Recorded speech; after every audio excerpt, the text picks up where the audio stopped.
E a gente vai trazer para vocês um caso um tanto quanto triste, ele é chocante, e eu já até ouvi de algumas pessoas desesperador, Christian, porque se trata de uma menina de 11 anos, ali do Espírito Santo, ali da região de Vila Velha, que no dia 27 de outubro de 2022, desse ano, junto com o seu namoradinho de 14 anos, decidem matar a mãe e o padrasto. E assim, tudo com requintes de muita crueldade, com requintes de muita perversidade. O que a gente precisa deixar aqui claro para vocês é que essa menina planejou isso. E quando eu digo que ela tinha um namoradinho, e muitas pessoas vão falar, mas ela só tinha 11 anos? Exatamente, ela tinha já um namorado. Essa menina já tinha experimentado relações sexuais. Ela já tinha conhecido isso com outros meninos.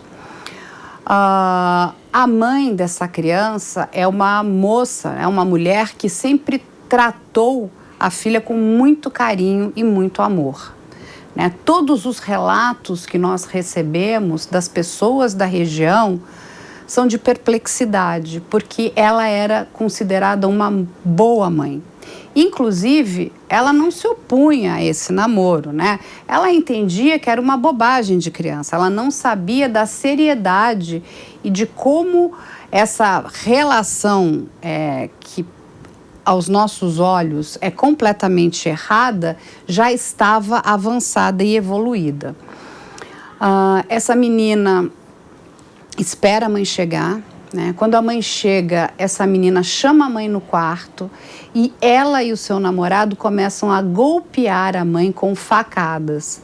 A mãe consegue sair do quarto, se tranca no quarto dela, ela sai do quarto da filha, vai para o seu quarto, mas infelizmente ela não resiste às facadas e ela veio a óbito.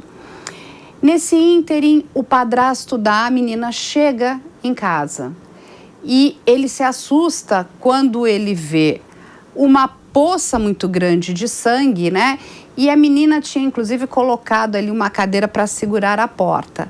Eles tentam golpear o padrasto consegue se soltar, o menino pega um taco e dá um taco na cabeça dele, ele consegue se levantar e consegue, né, se soltar e corre para a rua. Olha o que eu vou contar agora para vocês e por que isso é tão importante, porque o Christian vai explicar muitas coisas para todos nós aqui hoje. Esse padrasto sai na rua, essa menina vai para a janela e começa a gritar, dizendo: ele matou a minha mãe, ele matou a minha mãe. Os vizinhos, né, entram numa comoção muito grande e por muito pouco, gente, muito pouco, não acontece ali um linchamento. Aí ele consegue, né, de alguma forma, né, pedir para que as pessoas parassem, a polícia militar chega, consegue controlar, né, as pessoas já ensandecidas.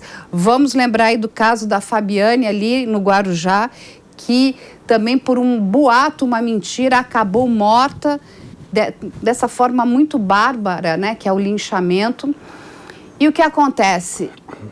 A polícia leva tanto a menina quanto o namoradinho dela de 14 anos para a delegacia. Naquele primeiro momento, ninguém sabe exatamente o que aconteceu. Se alguém tinha entrado na casa, porque ninguém imaginava que uma criança de 11 anos, junto com uma outra de 14, fossem planejar a morte de seus pais ali. Mas, pasmem, a polícia acha um diário aonde essa menina tinha escrito todo o planejamento. E mais, ela planejava ir para a casa da avó e matar os avós maternos. Por quê? Porque ela queria ficar com o dinheiro da família, para que ela pudesse viver um romance sem restrições com esse menino. Christian, em curtas linhas, é isso que aconteceu. E aí toda a sociedade fica em estado de choque, porque é muita crueldade. É muita crueldade, você narrou os fatos, os eventos muito bem colocado, Carla. E por mais que seja um ponto fora da curva, uma criança de 11 anos com um adolescente de 14, planejar, não só planejar e executar um tipo de crime com tanta crueldade, com tanta frieza, com tanta sofisticação, né? Eu insisto nessa palavra sofisticação nesse caso, eles estruturaram quase na cabeça, eu digo quase porque seria um crime perfeito na cabeça deles, por toda a narrativa, mas eles seriam pegos de qualquer maneira. Mas seria quase um crime perfeito. Por que eu digo isso e começo a minha fala falando em ponto fora da curva? Porque não é comum no dia a dia nós observarmos crianças matando. No entanto, não é incomum e temos fatos históricos, não só no Brasil como em outros países, nessa época, em outras épocas, de crianças que mataram. E de crianças que mataram com requinte de crueldade, em vários países. No Brasil temos vários casos. Se você ir na Fundação Casa, aqui em São Paulo, ou em outras instituições para menores no Brasil, você vai ver pessoas muito jovens que cometeram crimes muito graves. Entre 5% e 10% desses jovens no Brasil que recebem medida, né, socioeducativa aos crimes de natureza sádica, como crimes sexuais e crimes de homicídio. Nesse caso especificamente, quando nós observamos um caso desse, a primeira pergunta é: por quê? Depois, é possível uma criança planejar, mas era a mãe dela, e não tem um afeto entre mãe e filho, o que leva uma criança, efetivamente uma criança quase prepúbere, a racionalizar e efetivar. Porque nós temos dois tipos de agressão e de violência, Carla. Nós temos a agressão reativa, onde eu reajo impulsivamente, inadequadamente, violentamente, mas é uma reação, e aquela que eu planejo. O caso dela é uma ação de planejamento, de frieza estrutural, onde é um planejamento escrito. Ela faz um diário dizendo o que ela queria. Então, ela encontra um jovem que aceita realizar isso.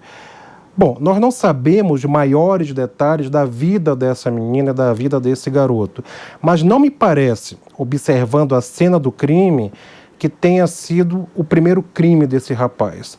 Não sei se um crime de homicídio ele já havia cometido, mas ele ter topado e a forma que eles encurralaram a mãe e depois encurralaram o padrasto demonstra essa sofisticação, esse orquestramento e essa observação que eles tinham controle total da casa.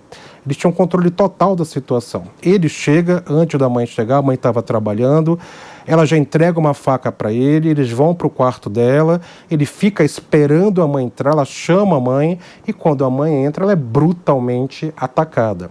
Ela corre para o quarto dela, tenta se salvar, ela tenta sobreviver, tranca a porta e não consegue, ela morre de hemorragia, para você ver a gravidade e a ferocidade do ataque desse adolescente de 14 anos de idade.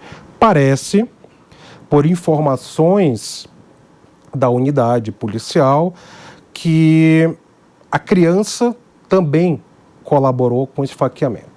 São informações que nos chegam de terceiros. Nós não estávamos lá, nós não temos maiores detalhes, até porque, por se tratar de uma criança ou um adolescente, precisa de um depoimento especial, eles não poderiam simplesmente, na delegacia, serem ouvidos porque são inimputáveis.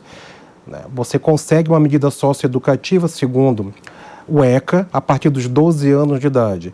E ela tinha menos ainda, ela tinha 11 anos. Então, ela é completamente inimputável e nem medida socioeducativa pode ser aplicada a ela. Ele responde por crime análogo, né, ao homicídio, e vai ficar numa medida socioeducativa. E aí entramos rapidamente na questão do crime bárbaro, do sadismo, da pouca idade, da argumentação, da possível motivação, que ela fala que o pai havia abusado dela e a mãe não havia protegido. Aí voltamos lá para o início da minha fala, que são os crimes de natureza sexual e de homicídio. Então seria uma vingança contra a mãe, por a mãe não protegê-la. Mas, se era uma vingança, por que ela narra num diário que queria ficar com aquele rapaz, que era apaixonada por ele. Por que a motivação não foi o grande amor da minha vida vai fazer justiça para mim? Isso não está no diário, isso não aparece. Isso aparece depois como uma possível, talvez pseudo-argumentação da motivação desse casal, desse jovem casal.